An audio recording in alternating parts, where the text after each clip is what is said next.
महाराष्ट्र में क्या फिर सत्ता में बदलाव होने जा रहा है या फिर महाराष्ट्र की राजनीति से कुछ ऐसा निकलने वाला है जो पूरे देश की राजनीति को प्रभावित करेगा।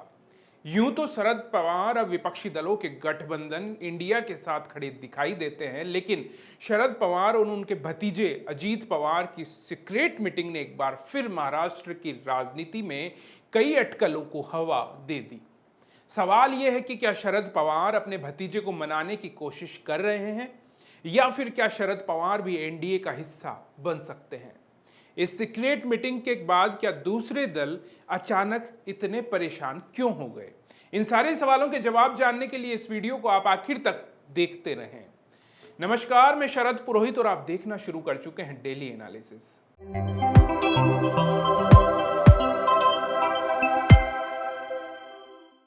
2 दिन पहले पुणे से आई एक खबर ने महाराष्ट्र के राजनीतिक गलियारों में हड़कंप मचा दिया। खबर थी कि पुणे के कोरेगांव पार्क के क्षेत्र में शरद पवार और अजीत पवार के बीच मुलाकात हुई। यह मुलाकात एक फैमिली फ्रेंड के घर पर हुई थी, जो कि करीब 1 घंटे से भी ज्यादा समय तक चली। मुलाकात के बाद सबसे पहले शरद पवार बंगले से बाहर निकले और कुछ देर बाद अजीत पवार का काफिला भी बंगले से बाहर निकला।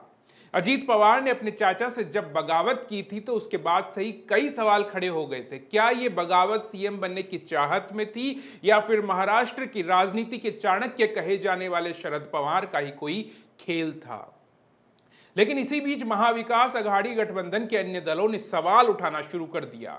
शिवसेना के सांसद संजय राउत ने इस मुलाकात पर कहा कि इस तरह की मुलाकात भ्रम पैदा कर रही है। सब कुछ साफ साफ होना चाहिए, आम जनता भी भ्रमित है। शरद पवार और अजीत पवार की सीक्रेट मुलाकात के बाद महाराष्ट्र में अटकलों का दौर जारी है। इस मुलाकात को लेकर कुछ पॉलिटिकल पंडित बताते हैं कि अजीत पवार ने शरद पवार को मनाने की कोशिश की। हालांकि मुलाकात में जब साथ आए तो बात नहीं बन पाई, क्योंकि शरद पवार नहीं माने। शरद पवार जब नहीं माने तो अजीत पवार ने कहा कि आपके साथ के कुछ विधायक हमारे साथ आने वाले हैं, उन्हें आने दें। और सूत्रों की माने तो इस पर शरद पवार ने कहा जो जाएंगे उन्हें नहीं रोकेंगे, लेकिन वे खुद नहीं आने वाले। सूत्रों का कहना यह भी है कि मुलाकात में अजीत पवार की तरफ से शरद पवार को मनाने का प्रस्ताव एक बार फिर से रखा गया। उनसे कहा गया कि पार्टी के सभी विधायक चाहते हैं कि आप भी साथ आएं, इसलिए आप हमें आशीर्वाद दें।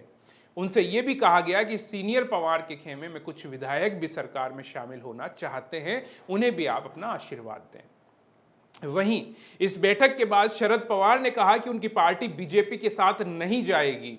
हालांकि कुछ शुभ चिंतक उन्हें इसके लिए मनाने की कोशिश कर रहे हैं। उन्होंने कहा कि एनसीपी के राष्ट्रीय अध्यक्ष के रूप में वो ये स्पष्ट कर रहे हैं कि उनकी पार्टी बीजेपी के साथ नहीं जाएगी। भारतीय जनता पार्टी के साथ कोई भी जुड़ाव एनसीपी की राजनीतिक नीति में फिट नहीं बैठता है। हम में से कुछ लोगों ने एक अलग रुख अपनाया है। ये अब हमारे शुभ चिंतक ये देखने की कोशिश कर रहे हैं कि क्या हमारे रुख में कोई बदलाव हो सकता है। यही कारण है कि सौहार्दपूर्ण चर्चा करने की वो कोशिश लगातार कर रहे हैं। इसके साथ ही शरद पवार ने अपने भतीजे अजीत पवार के साथ हुई सीक्रेट मीटिंग को लेकर भी बात की। उन्होंने कहा कि ये कोई सीक्रेट मीटिंग है ही नहीं, भतीजे से मिलने में क्या गलत है। अगर परिवार का कोई सीनियर मेंबर परिवार के किसी अन्य सदस्य से मिलना चाहता है तो इसमें कोई समस्या नहीं है। शरद पवार ने कहा कि अजीत पवार उनके भतीजे हैं और वो अपने परिवार में सबसे वरिष्ठ सदस्य हैं, ऐसे में मुलाकात में कोई बुराई नहीं है।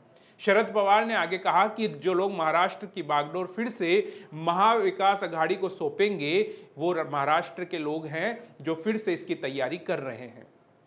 महाविकास अघाड़ी में शिवसेना जो उद्धव गुट है, एनसीपी यानी कि जो शरद पवार का गुट है, और कांग्रेस, ये सभी शामिल है। अब सवाल यह है कि आपको क्या लगता है, क्या शरद पवार और अजीत पवार की मुलाकात एक परिवार की साधारण मुलाकात है या फिर इस मुलाकात से महाराष्ट्र की राजनीति में एक बार फिर से कोई भूचाल आ सकता है? आप अपनी राय कमेंट में जरूर बताइएगा। आज के वीडियो में बस इतना ही, जल्द फिर मुलाकात होगी। नमस्कार।